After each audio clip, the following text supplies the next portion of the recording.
Amb l'arribada de la primavera, els arbres floreixen, amb color blanc els ametllers i de color rosa els presseguers.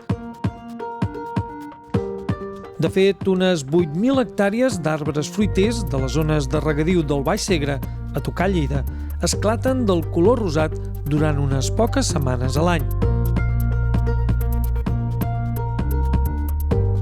També floreixen les pereres, però en aquest cas amb flors blanques, i és tan maco que l'Ajuntament de Montoliu de Lleida ha preparat uns recorreguts a peu anomenats Pom de Blancor, que no tan sols permet gaudir de la floració, sinó que, a més, arriba fins al riu Segre, on hi ha la zona natural dels Patamolls, on va morir el Canal d'Urgell amb un seguit de sorolloses cascades.